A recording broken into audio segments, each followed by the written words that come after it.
Lugupeetud ülikoolipere, tere tulemast Tallinna Tehnikaülikooli akadeemilise õppeaasta avakoosolekule. Tänasel koosolekul mälestame meie hulgast lahkunud kolleege. Rektor professor Tiit Land võtab kokku möödunud õppeaasta ja tutvustab tulevase õppeaasta plaane ning samuti tunnustame kuldmärgiga 25 aastat ülikoolis töötanud kolleege ja täname emeriteeruvaid professoreid. Alustame ja palume lavale rektor professor Tiit Land.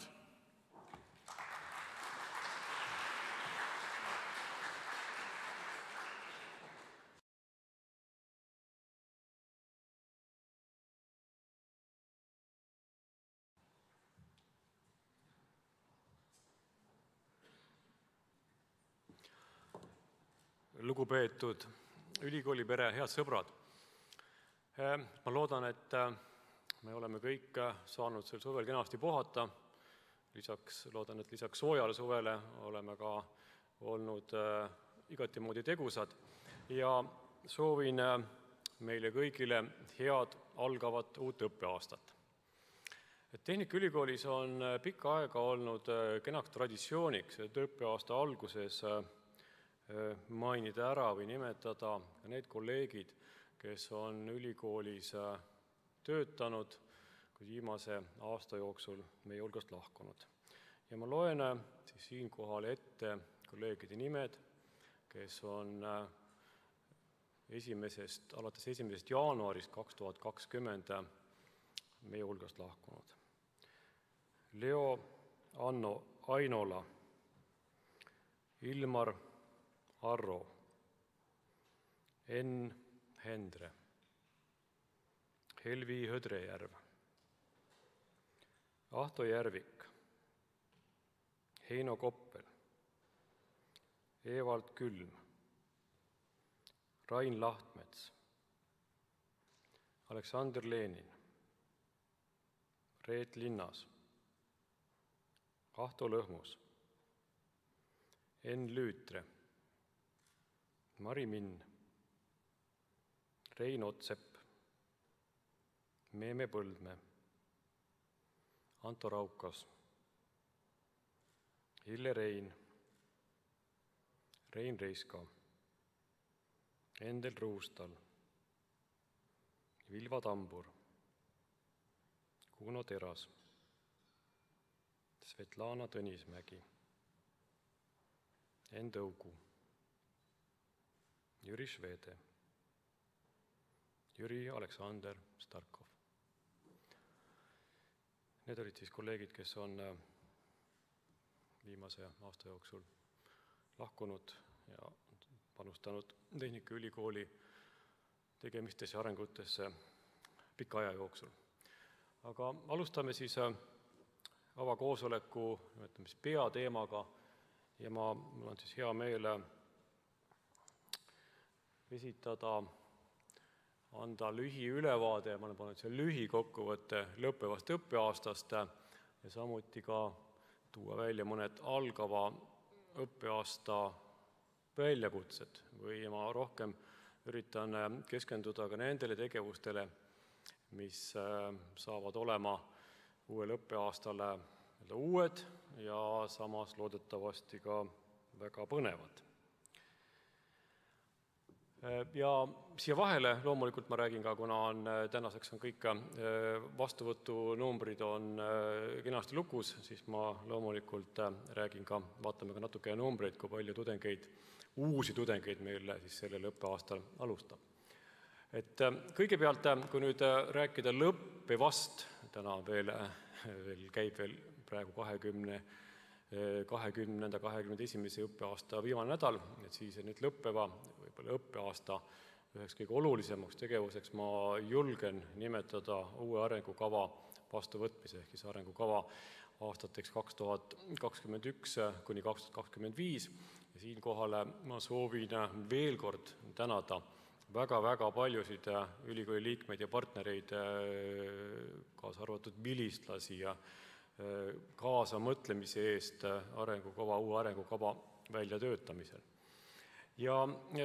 veel kord mainin ära, ma olen ka siin rasvaselt kirjutanud, et uues arengukavas on meil võetud keskseks sihiks või ütleme keskne võtmesõna on kvaliteet. Kvaliteedi tõuse ja see omakorda ka loomulikult kajastub arengukava ka kaasas olevates võtmenäitajates, mida on meil täpsemalt kokku 16, ma näitan ka nende võtmenäitajate tabelit veel kord, aga veel kord kvaliteet jookseb igalt poolt läbi, võib-olla ka lihtsustatult öeldes, et võib-olla teeme natukene vähem, aga teeme paremini ja kui me tuleme ka nüüd näiteks tudengite vastuvõtu juurde, siis me selgelt ka näeme seda, et meil on praegu teatud klaaslagi ees, et me ei saa oma just seatud kvaliteedi lävendile tulenevalt meil ei ole võimalus võtta vastu oluliselt rohkem tudengeid, küll aga on meil võimalus neid paremini õpetada ja viia rohkem lõpetamisele, aga tudengite juurde ma kohe varsti tulen. Ja ka uute teemadena on siis arengukavas adresseeritud jätkusuutlik areng, kliimanutikas ülikool, mis ka peegeldub või mis kajastub ka ühes näiteks konkreetses võtmenäitajas või isegi pigem kahes võtmenäitajas. Ja pöörame tähelepanu ka meie inimestele, meie töötajad, tudengid, emeriidid, pilistlased ja ka võtmenäitajates on need üsna mitmed võtmenäitajad on siis kajastavad või peegeldavad siis kas ülikooli töötajate rahulolu taset, meie mainet väljaspool ülikooli või siis võrdõiguslikkus, et need on siis, ma julgen öelda, võib-olla me tahaks öelda, et me pöörame rohkem tähelepanu nendele. Ja siin on siis lubatud võtmenäitajate tabel, ma vabandan, et need numbrid tekst on väike, aga see on ainuke võimalus mahutada ära need ühele ekraanile ja veel kord, nagu ma ütlesin, võtmenäitajad on meil kokku arengukavas täpselt 16 ja nad on siis omakorda siin liigitatud vastavalt valdkondadele, milleks on õpe, teadus, ettevõtluse ja siis ülde ja võib-olla kui igast valdkonnast ma mainin ühte, veel kord pidades silmas kvaliteeti, siis on kõige ülemine nominaalaega lõpetajate osakaal, kus me praegu oleme aastas 2020 oleme fikseerinud, 2021 aasta alguses baastase oli 50% meie tudengitest lõpetavad nominaalajaga, siis 2025. aasta sihttasemeks me oleme seadnud 60%. See võib-olla 10% tõus ei tundu väga ületamatu, aga tegelikult on see üsna keeruline, et õppeprojektor vaatab mulle siin praegu pingsalt otsa, või mina vaatan temale pingsalt otsa ja 5 aasta pärast siis arutame, et kuhu me oleme jõudnud, et see on tegelikult väga keeruline ülesanne ja veel kord, et kui ma tulen ka nüüd meie sisse astuvate tudengite, nimetame siis lävendi või kvaliteedi lävendi juurde, siis me kohe näeme, et kus meil king pigistab. Aga veel kord, et see on väga tõsine ülesanne, eesmärk ja ma väga loodan, et me liigume selle täitmise suunas edukalt ja ka lihtsalt kõrvalmärkusena, et ka nominaalaega lõpetajate osakaal on ülikooli ja ministeeriumi vahelises rahastusmudelis tulemusnäitajates kõige suurema osakaaluga, 35%, et kokku on seal 6 võtmenäitajat. Siis teaduses on võib-olla kõige suurem radikaalsem selline kvaliteedile suunatud muudatus on see esimene Q1 artiklite arv aastas doktorikraadi akadeemilise töötaja kohta. Et siin vaatan otsa teadusprojektorile, kes on väga tugevalt seisab just teaduse kvaliteedi parendamise või tõstmise eest. Ehk ütleme vist niimoodi, et need ajakirjad, kus me publitseerime, et me soovime, et neid loeks ka teised teadlased, et vastasel juhul, kui me publitseerime, kui meie H-indeks on 5 või ütleme, et kui me siis näitab seda, et me ise tsiteerime ennast ja kui me juba on alla selle, siis tegelikult näitab, et me ise ka ei pea oma teaduslugu, et me ise ka ei tsiteeri ennast. Aga siin on meil siis ka, on see võtmenäitaja seatud ja siin need numbrid, ma ei hakka numbrid ette lugema, aga me näeme siin täna 0,47 pealt me peaksime jõudma siis 0,7 peale. Siis ettevõtluses on terve rida on 4 võtmenäitajat ja võib-olla ma siin mainiksin ära võib-olla selle viimase, et mis on patentide arv aastas, esitatud patenditaotluste arv aastas, et kus on meile ka ligi 2-kordne tõus, mida me soovime või planeerime, siin on ka ülikoolil on ootuse nii ühiskonnalt kui ka meil nõukogus palju arutelusid olnud selle üle, et kuidas ülikool oleks rohkem ettevõtlikum ka selles mõttes, et ülikooli ja teadlaste loodud intellektuaalomand saaks kapitaliseeritud või kommertsialiseeritud ja ka sellest tulenevalt on siis kõik see võtmenäitaja pandud. Ja ma juba mainisin korra just nende, mis on need üldvõtmenäitajate all, neid üldvaldkonnal neid võtmenäitajaid mainisin, et me pöörame ka senis rohkem tähelepanu oma inimestele. Siin me näemegi, et meil on maineindeks, meil on ka nähtavuse osakaal, kus me võrdleme ennast 3 suurema ülikooli vahel Eestis. Meil on sooline ametialane integratsioon, ehk ma nimetasin võrdõiguslikkust, töötajaskonna rahuloluindeks ja see kõige viimane kliimaneutraalne ülikool aastas 2035 ja tunnistan ausalt, et kas me täna täpselt teame, kuidas me sinna jõuame ja mida see täpselt tähendab, sest see valdkond areneb nii kiiresti ja siin on meil ei ole praegu baastaset veel seatud ja see selgub siis selle aasta alguseks või siis selle aasta lõpuks ja järgmise aasta alguseks. Ja töökord need on siis need 16 võtmenäitajad, mis on siis ka nõukogu poolt kinnitatud ja ma usun, et te olete minuga nõus, et veel kord, et need on ennekõike suunatud kvaliteedile, mitte kvantiteedile ja ka ülikooli suuremale, ütleme, ülikooli rolli tõstmisele väljaspool ülikooli ehk ühiskonnas. Ja kuidas me arengukava rakendame, see on ka nüüd siis võib-olla nüüd algava õppeaasta väga suur väljakutse, et arengukava siis ka üheks oluliseks osaks on rakenduskava, mis koostab siis valdkondlikest projektidest, mida on kokku circa 60 ja mille siis täitmist ka monitooritakse iga-aastaselt ja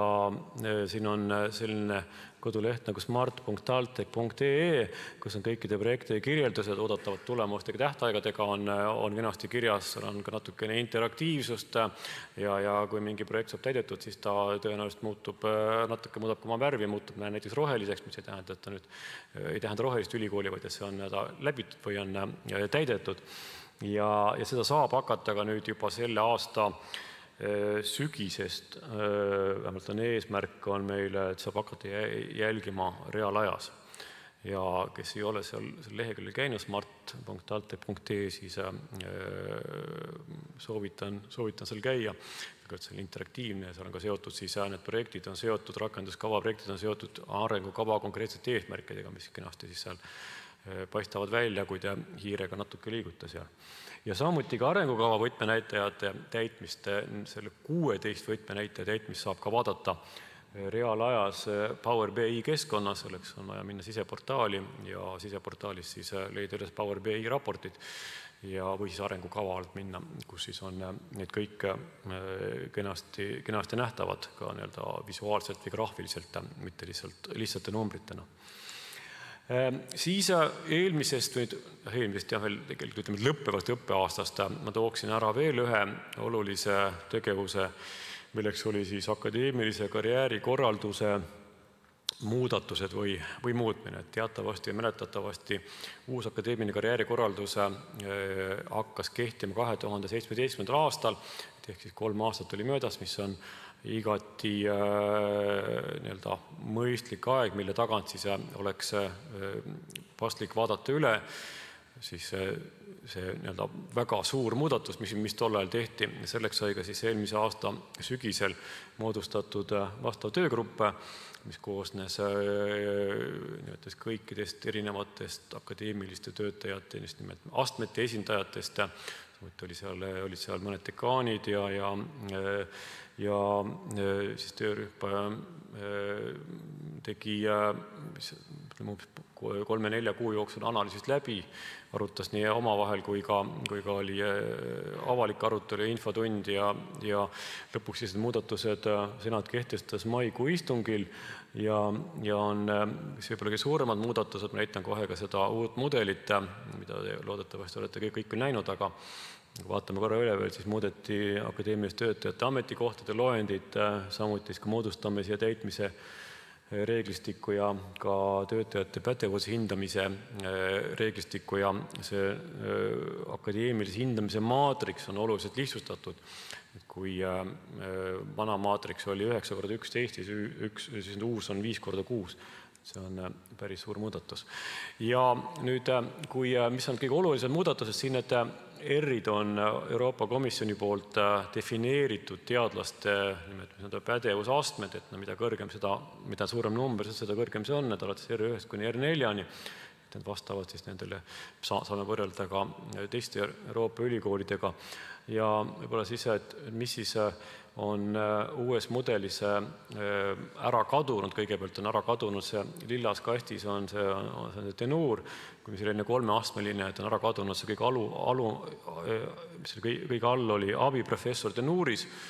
on ära kadunud ja samuti on ka ära kadunud nüüd siis selle vasakpoolse halli, mis on siis see, nimetame lektori rada, lektori raja, kõige all olev aste oli noorem lektor, on ära kadunud ja noorem lektor on siis osaliselt asendunud, kas R1 tasemel on asendunud doktorant noorem teaduriga ja ka haridusministeerium praegu plaanib doktori õppereformi ja 2022. aasta, 2022-2023. aasta pärast siis rakendub ja siis kõik doktorandid peaksid olema ka noorem teadurid. Ja siis see doktorant noorem teadur asendab noorem lektorit. Siis lisandunud on selle vasakpoolse jällegi lektori raja, see töötab jah siin, lektori raja ülemine kaasprofessor, mis on siis tähtajatu ametikoht, et rohelised on tähtajalised ja kaasprofessor siis on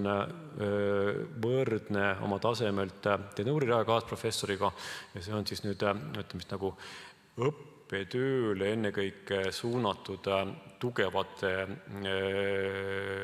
nimetame lektorite ülemine aste ja tase on veel kord piisavalt kõrge, et seda saab võrrelda kaasprofessoriga.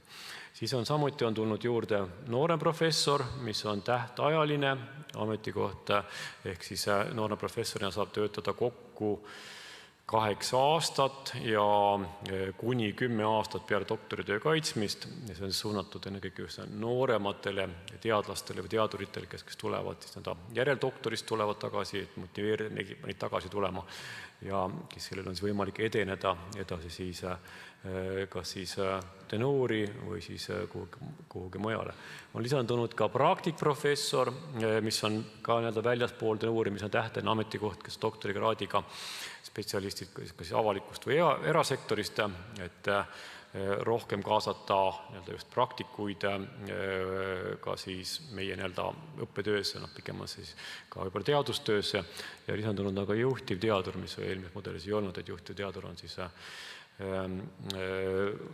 täisprofessori tasemel teadlane ja kelle siis õppetöö piirdub doktoriõppega. Need on siis kõige suuremad muudatused, mis karjäärikorralduses siis arutati läbi ja lepiti kokku. Nüüd ka natuke mõningad numbrid, et ma vabandan ette, et siin on, ma olen võtnud numbrid 31. detsembri seisuga, numbrid nagu kogu aeg muutuvad ja kui täna minna ka Power BI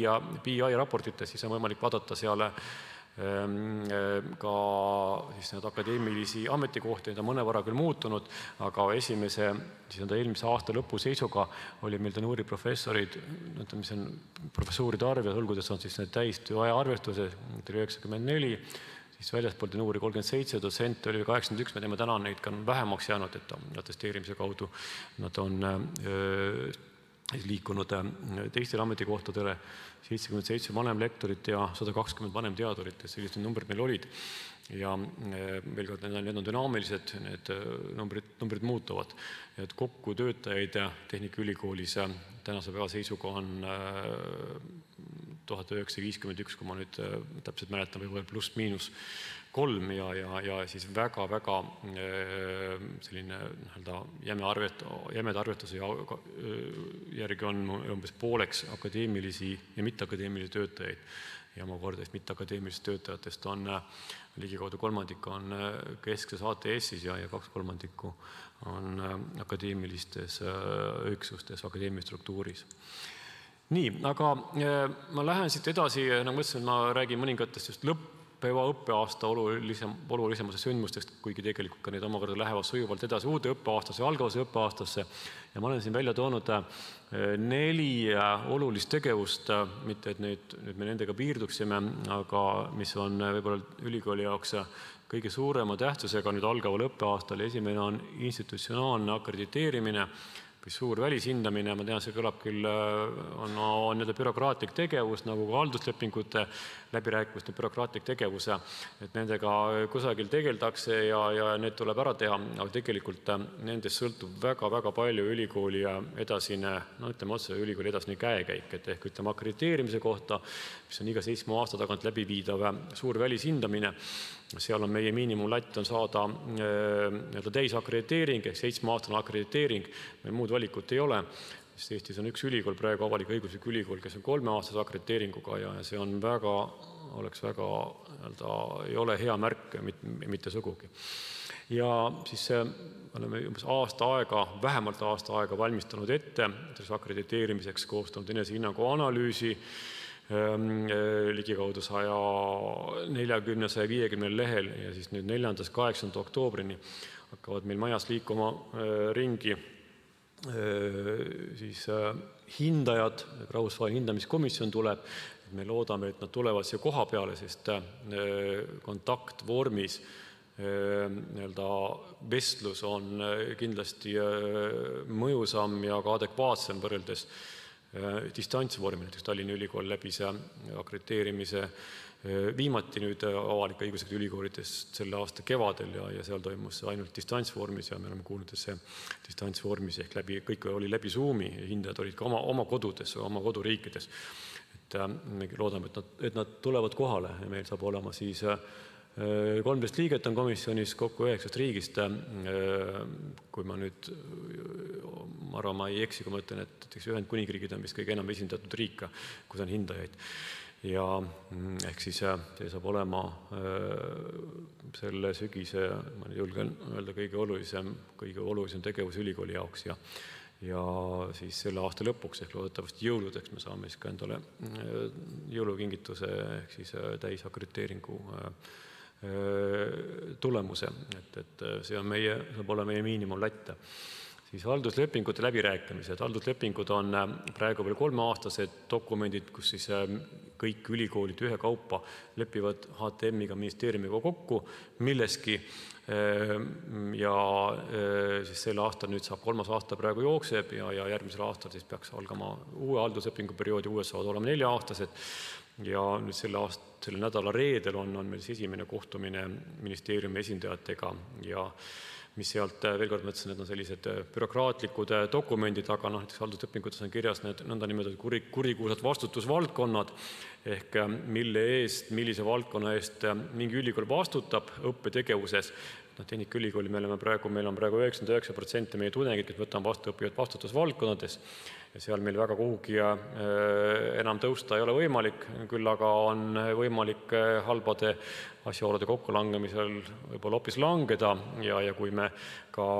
kvaliteedi sihi ära unustame, siis on võimalik langeda, sest kõik teised ülikoolid väga pingutavad, kuna sellega on ka rahastus jällegi seotud. Ja kindlasti selle aasta halduslepingutes saab üheks teemaks olema, me teame, et ministeerium on esitanud omapoolsed nagu sisendi, saab olema nagu ka varasemates siis õppe vastavus tööturu vajadustele, samuti ka teadustegevuse vastavuse, mida siis ka tööturg vajab, aga samuti saab olema kesksel kohal ma ütlen eesti keel ehk siis ütleme teistpidi rahvusvahelistumisega seotud teemad. Et on indikatsioon, et ministeerium hakkab ülikoolile ka soovib seada teatud piirarve, suhtarve, kui palju meil välistudengeid võiks üldse õppida, aga ma tulen ka lühidalt selle juurde tagasi, kui ma tulen rahvusvahelistumise juurde. Siis on ka arengukava rakendamisega seotud finantseeskirja muudatused, mis on praegu töös, mis selle sügise jooksul ehk siis uue aasta, kalendriaasta eelarve peaksime tegema uue finantseeskirja järgi, kus on siis ka eesmärgiks just nimelt rohkem, et finantseeskirja oleks rohkem vastavuses just nimelt arengukava täitmisega seotud võtmenäitajatega ehk nende täitmisega ehk siis nende kvaliteediga. Ja siis viimasena mainin siin rohepöördega seotud uusi algatusi ja tegevusi, millest ma ka lühidalt lõpetuseks oma ettekande lõpus ka mõne sõnaga räägin. Kindlasti meie üheks oluliseks jällegi teemaks saab olema COVID-19 mõju õppetegevusele. Eelmise nädala neljapäeval me saatsime ka välja siis nõndanimetatud juhised või ütleme niimoodi, kuidas me uuel õppeaastal käitume. Ja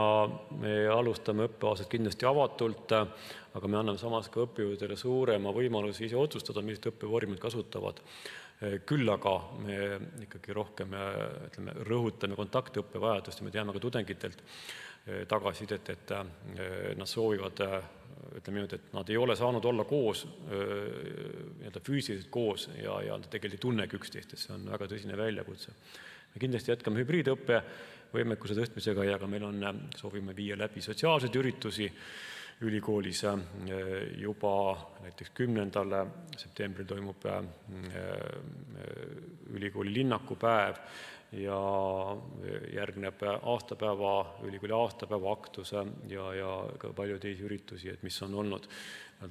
lahutamatuks, aga samas ka väga oluliseks osaks ülikooli elust nii töötajate kui ka tudengite jaoks, aga eelmisel õppeaastal kahjuks ei olnud võimalik läbi viia. Ja tuletan veel kord meelde, et on võimalik, et vaktsineerimine COVID-i vastu on täna ainus teadaolev teaduslikult tõendatud võimalus, et minimeerida või vähendada oluliselt haiguse levikut ja kulgu. Ja on võimalik ennast vaktsineerida juba homme siinsamas meie parklas, sealpool, ja samuti ka järgmise nädala teisipäeval tuleb vaktsineerimisbuss kohale, samuti Nemere sisehoovis ja ka Virumaa kolledži ruumides 2. septembril on võimalik vaktsineerida, et kes ei ole ennast vaktsineerinud või kes tunnevad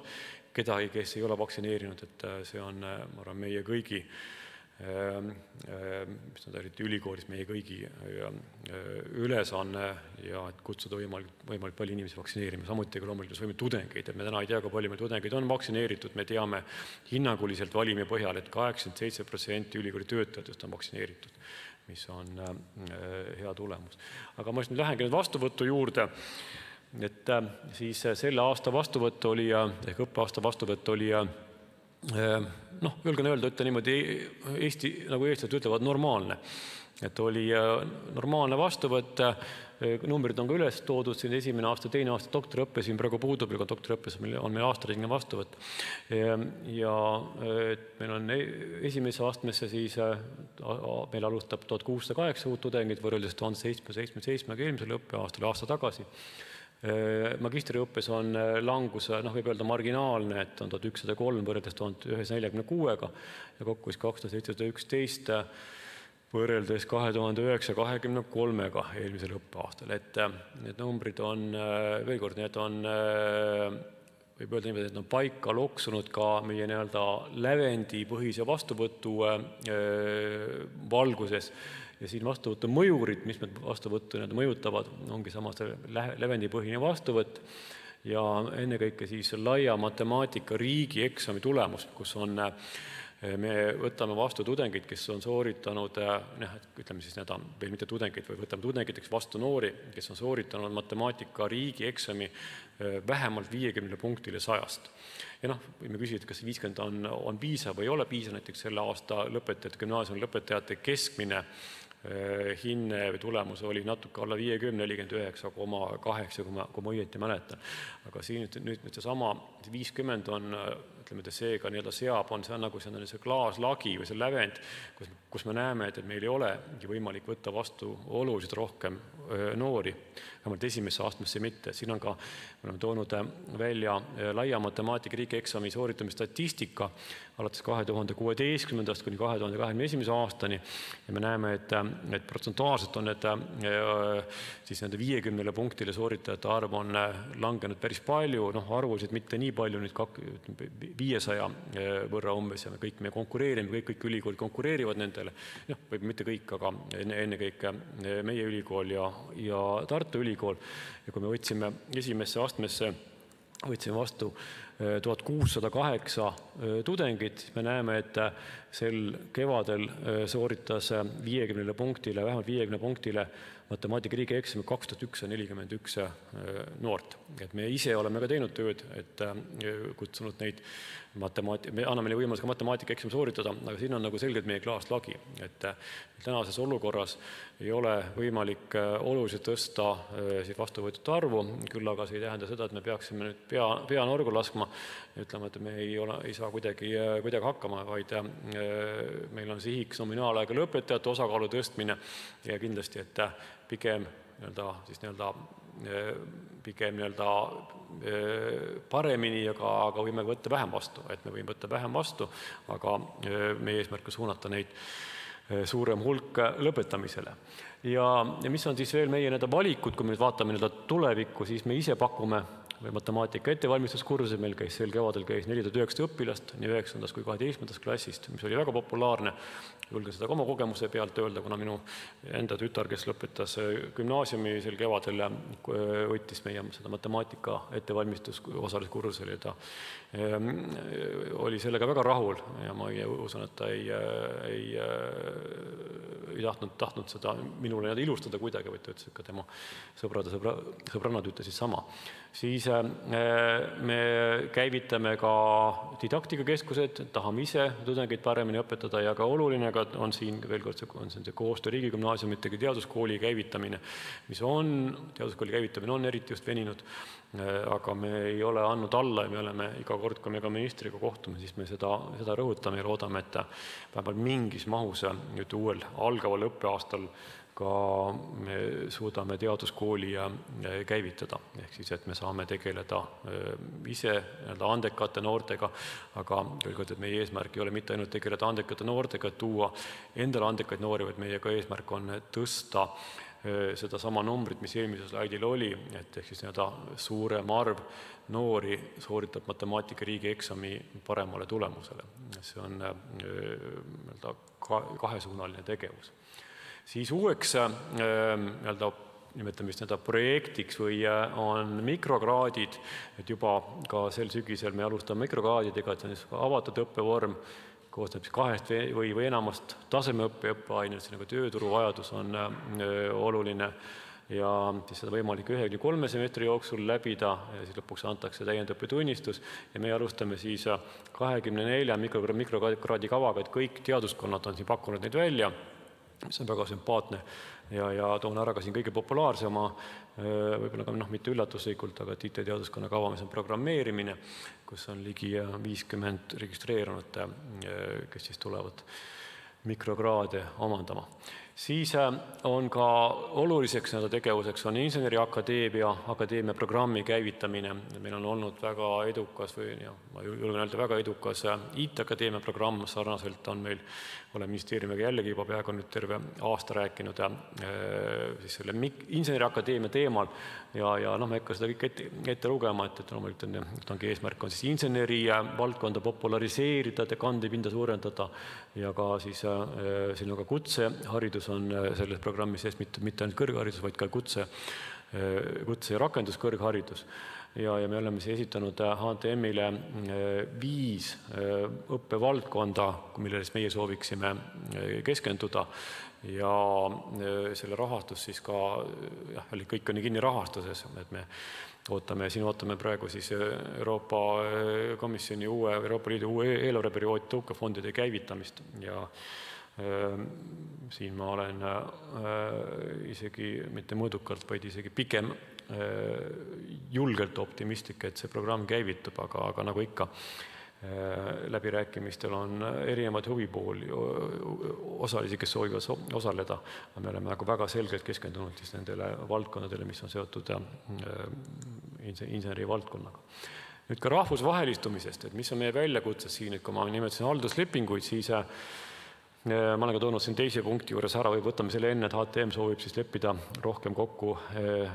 tegevused, mis on siis seotud rahvusvahelistumisega, tegelikult on nad keeratud eestikeelse kõrghariduse võtmesse ja siin on siis, et meil oleks mitmekesine ja kvaliteetne välisüliõpilaskond, mitmekesise all peavad nad silmas seda, et ei oleks oleks kaetud erinevatest regioonidest võimalikult laialt, et praegu peame tunnistama, et meil on praegu võib-olla 5-6 riiki domineerivad 80% ulatuses kolmandatest riikidest tulevad välisüliõpilaste hulgas. Ja ministeerium soovib seda laiendada, siis optimaalne osakaal, nagu ma ütlesin, et meie sellised numbreid kindlasti me läheme läbirääkimist, me numbreid fikseerida ei soovi, aga seal on siis ministeerium on selle sama memos kirjutanud, et 10–15% ja oluline on ka eesti keeles õpetava järelkasvu tagamine, et me teame, see puudutab doktoriõpet ennekõike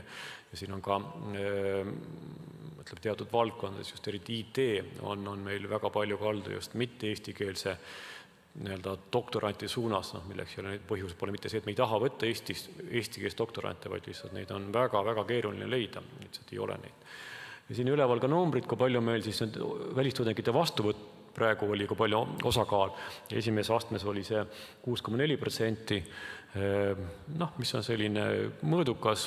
võib-olla võiks natukene kõrgem olla, aga teises astmes 16,4%, et kokku on umbes 10%. See on nüüd vastuvõtt ja ka eelmise suve või vastuvõtu probleemiks olid, kas need kolmandatest riikidest tudengid jõuavad siia kohale COVID-i tõttu, et me teame, et täna nad on veel saabumaas, aga me oleme nad vastu võtnud ja me ei ole ühtegi tudengit mitte kuidagi diskrimineerinud või tudengikandidaati. Ja ehk siis ülikoolis on siis meil nüüd, see on nüüd ka rakenduskava üks projekt, mis on leppida kokku rahvusvahelistumise strateegiliselt suunad ja põhimõtted, et selle nüüd uue õppeaasta jooksul. Siis ka mainin veel lühidalt korra Euroteki, mis on, mis nüüd algab teine õppeaasta, algab kui eelmise aasta oktoobris Eurotek alustas ja praegu on Eurotek kursuste kataloogis 59 ainet, meie oleme pakkunud 6 ainet välja ja me loodame ka nüüd uuel õppeaastal käivitada füüsilise mobiilsuse ja nüüd täna hommikused numbrid on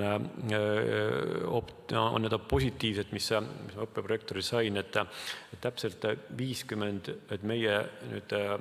just tähendab mobiilsust just meie poolt, kes meie tudengid soovivad õppida, võtta Euroteki aineid ja meil on täna 42 tudengit, kes on valinud välja, registreerinud ennast just kokku 59 aines, et mõned on ka võtavad rohkem kui ühe aine ja ka positiivne see, et kõik teaduskonnad on siin esindatud. Tõsi küll, jah, et nendes 42-st on ligikaudu pool on inseneriteaduskonna tudengid ja ülejäänud siis on teiste teaduskonna tudengid. Et me näeme, et meie tudengi vahetus just mobiilsus just väljapoole on väga tagasihoidlik, et kui meil on kui välistudengid on meile üle 10% julged, 10-20 vahel, siis 2-3% meie tudengeid on käinud iga-aastased väljas, et me väga loodame, et see Eurotek annab, või me juba näeme tegelikult, et ta on nagu väikese hüppe andnud ja loodame, et see jätkub ja loodame väga ootame seda füüsilise mobiilsuse võimalust. Siis teadustegevuses selle uuel õppeaastal on väga oluline, mis on juba alustatud, on doktoriõppereform. Meil on selgelt doktoriõppe on liiga killustunud, liiga palju doktoriõppekavasid, liiga palju peaerialasid, et praeguse kava järgi siis on esimesed kokkulepped on sõlmitud ka teaduskondadega ja et neid saab olema oluliselt vähem ja siis doktoriõppe, uus doktoriõppekavade süsteemi peaks siis rakendama järgmisest õppeaasta 2022. aasta 1. septembrist. Grandifondi loomine, see on osa ka finantseeskirja muudatustest, ma olen kirjutanud siia sulgudes noorteadlasi, teadlasi, aga eriti just ka, et noorteadlasi toetada ja ka õppeprojektor on võtnud endale, teadusprojektor on võtnud endale eesmärgis ka fookusteemade sisustamise, mis on olnud mõni aasta natuke nagu laual, aga nendega ei ole sisuliselt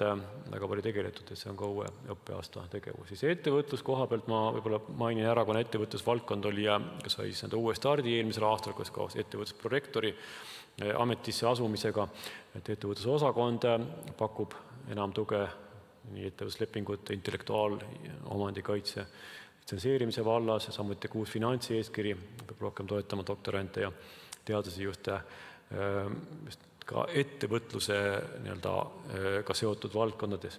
Ja ka sellise uue huvitava, mis mainin ära, et alustab tehisintellekti ja robootika teenuskeskus AIRE, eesti keeles küll AIRE, ta inglise keeles tuleb ta AI and Robotics Estonia. Ja 7-aastane projekt, kus me oleme peamine partner, mis on Euroopa Komisjoni poolt rahastatud projekte, et siis ettevõtete digiküpsust toetada ja ka uusi tehnoloogiaid sinna viia. Ja veel mainin ära ka ettevõtlusprorektori portfellist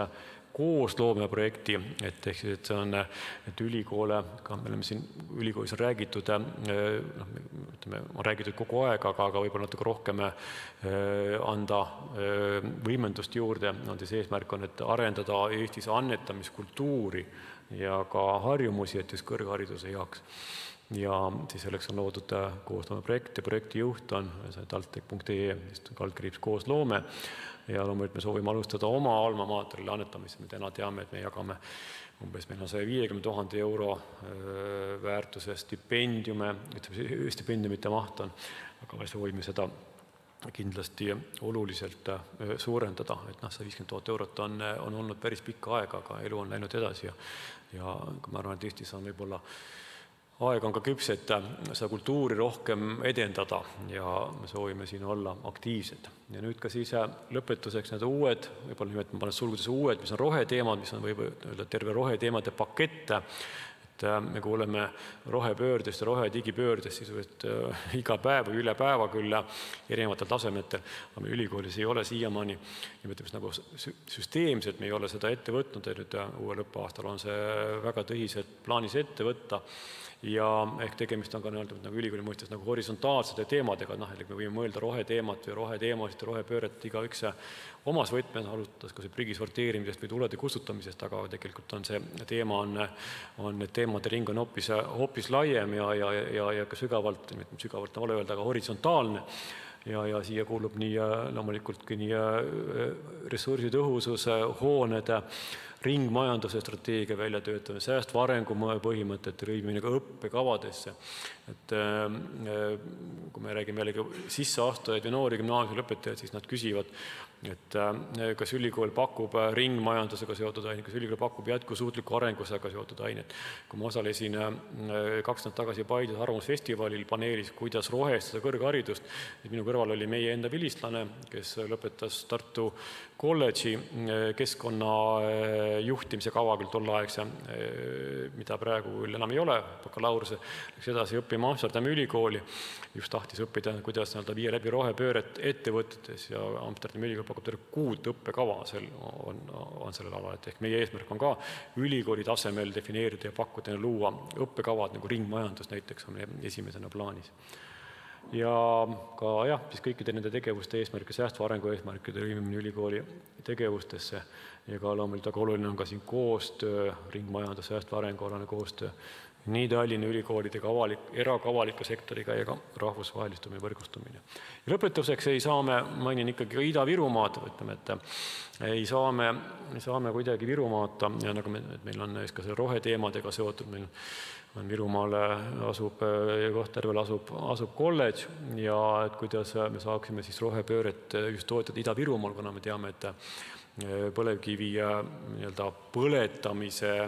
põletamine on kallis ja see lõpeb varsti ära ja ehk siis omakorda põlevkivisektoriga on seotud Ida-Virumaal umbes 5000 inimest otseselt ja mida meie saaksime ära teha, et me oleme töötanud välja visiooni rohe- ja digipöörde elluviimiseks Ida-Virumaal. Ja meil on ka selline kompetentsikeskuse loomise kava, nagu siin Vidrik, Virumaa digi- ja rohetehnoloogiate innovatsioonikeskus. Ja siin on meil kavas nii rahvusvaheliste regionaalsete õppekavade arendamine, kaasa arvatud ringmajandus, ettevõtlikkuse toetamine, täiendi ümberõppe pakkumine ja nagu me teame, siis see on õiglase ülemineku protsess, mida eraldi rahastatakse Euroopa Komisjoni poolt, et Eesti valitsus on otsustanud kõik 340 miljonit eurot, mis Eesti valitsus on saada, on otsustanud panna selle Ida-Virumaale ja loomulikult on meie eesmärk ka selle osaleda, aga mitte ainult, et raha koju tuua ei ole meie eesmärk, vaid ka midagi sisulist ära teha, kuna meil asub ka seal kolledž ja mis annab ka kolledžile võimaluse kindlasti edasi areneda. Ja kokkuvõtteks ma julgeksin öelda, et meil on kindlasti algamas huvitav uus õppeaasta koos alati nagu ikka väljakutsetega, aga ma olen siia tagasihoidlikult pannud küll sulgudesse võimalustega, ma võtaksin need sulusid praegu ära ja kindlasti võimalustega ja kindlasti, mis on teemad, mis meid saadamata on see COVID-19 mõjud, ja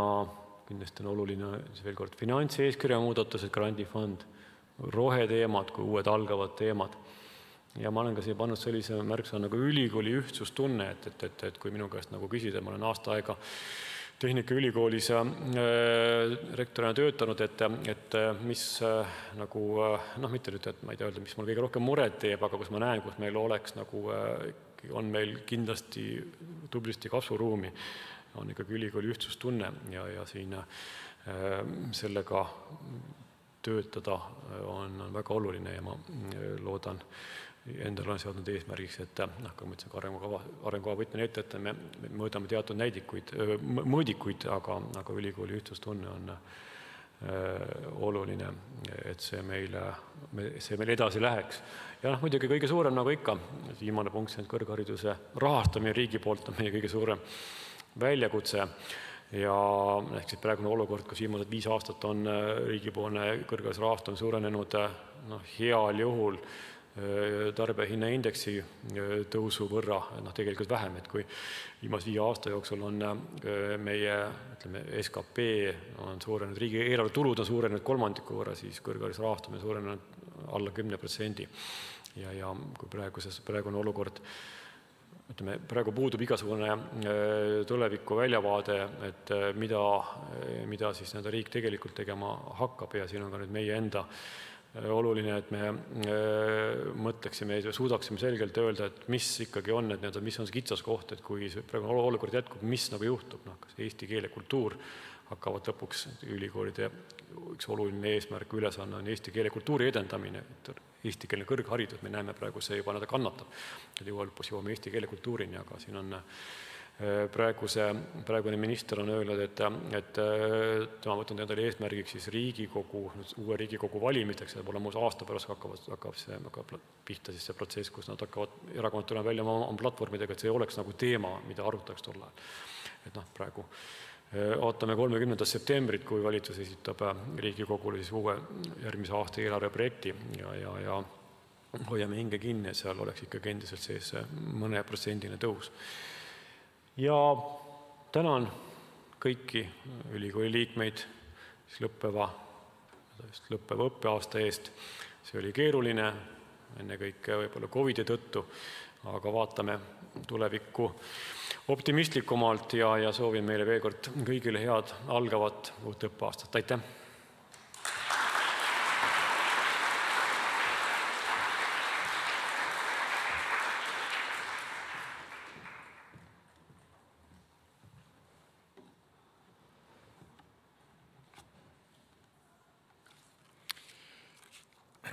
Aitäh rektor Tiit Landile. Käes on aeg alustada 25 aastat Tallinna Tehnikaülikoolis töötanud kolleegide tunnustamisega. Palume tunnustamiseks lavale taas rektor professor Tiit Landi ja õppeprorektor professor Hendrik Volli.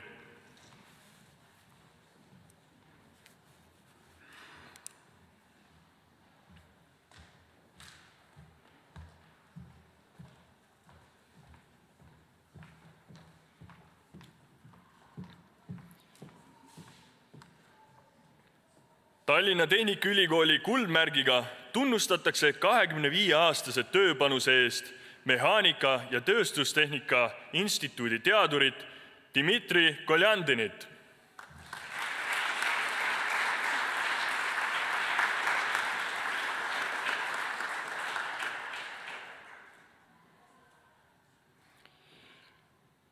Kutsume kuldmärgi vastuvõtmiseks lavale Mehaanika- ja Tööstustehnika Instituudi professori Irina Husainova.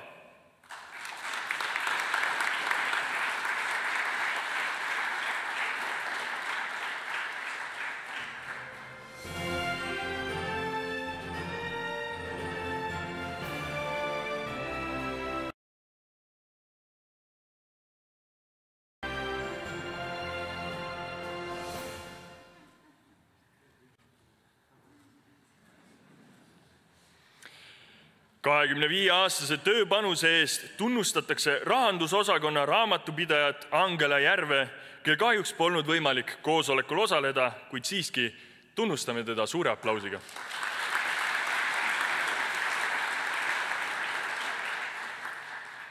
Kutsume kuldmärgi vastuvõtmiseks lavale Biomeditsiinitehnika Keskuse tehniku Rain Kattai.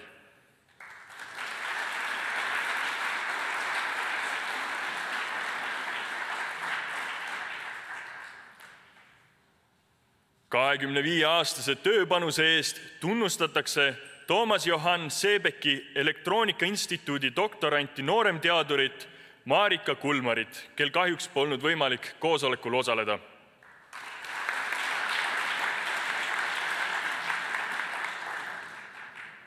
Kutsume kuldmärgi vastuvõtmiseks lavale IT-kolledži dotsendi Peeter Lorentsi.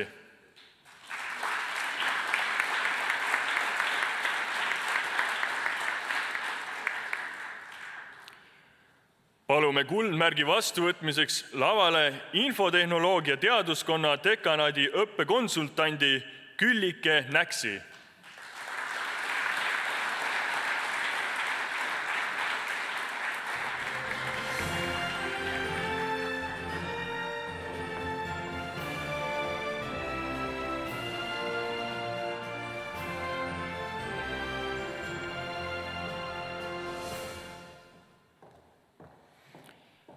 Kutsume kuldmärgi vastuvõtmiseks lavale Ehituse ja Arhitektuuri Instituudi juhi abi Ene Pähna.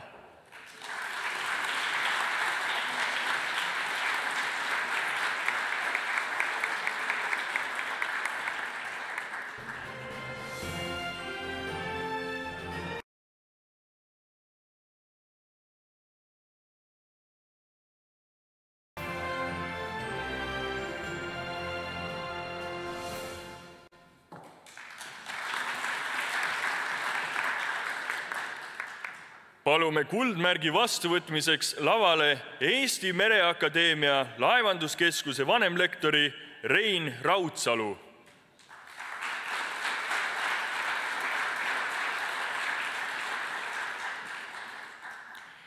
Tallinna Tehnikaülikooli kuldmärgiga tunnustatakse 25-aastase tööpanuse eest Ärikorralduse Instituudi õppe- ja teadustöö tugispetsialisti Pia Riipsi, kel kahjuks ei olnud võimalik tänasel koosolekul osaleda.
Tallinna Tehnikaülikool tänab kauaaegse viljaka õppe-, teadus- ja arendustegevuse eest professor Leo Mõttust.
Tallinna Tehnikaülikool tänab kauaaegse viljaka õppe-, teadus- ja arendustegevuse eest professor Katrin Paadamit.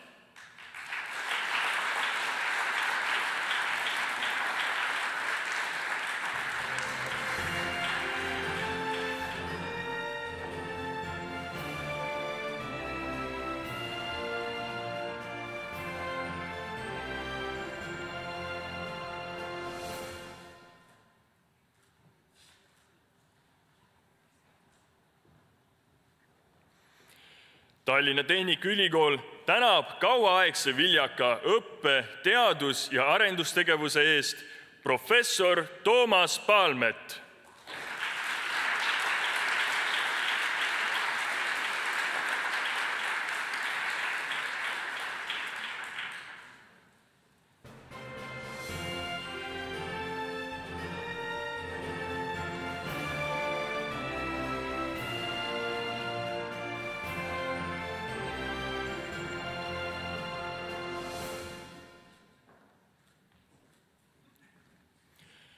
Tallinna Tehnikaülikool tänab kauaaegse viljaka õppe-, teadus- ja arendustegevuse eest professor Andres Siirdet.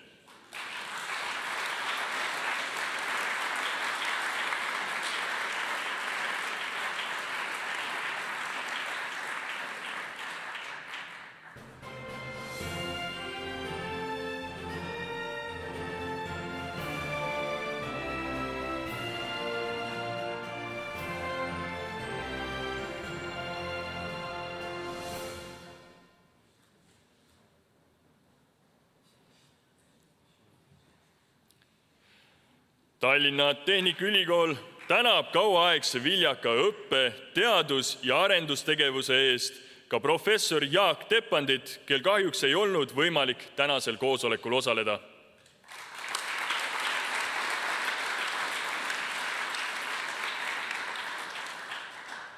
Tallinna Tehnikaülikool tänab kauaaegse viljaka õppe-, teadus- ja arendustegevuse eest professor Marina Trapidot.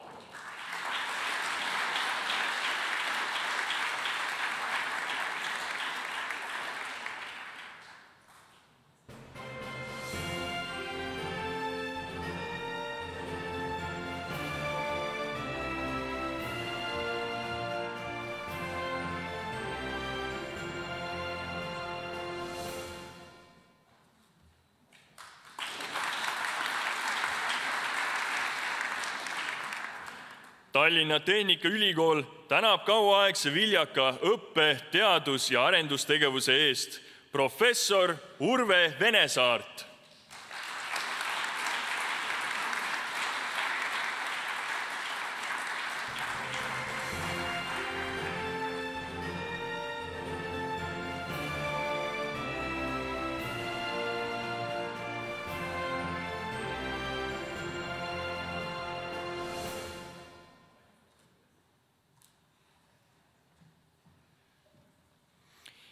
Tallinna Tehnikaülikool tänab kauaaegse viljaka õppe-, teadus- ja arendustegevuse eest professor Kalju Meigast.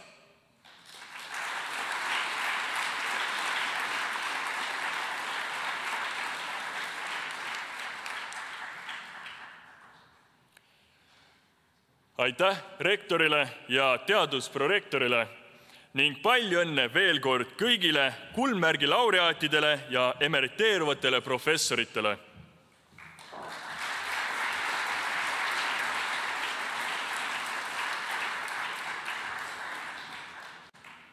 Sellega on avakoosolek lõppenud ja palume kõiki edasi akadeemikute alleele pikniku pidama. Mente et manu.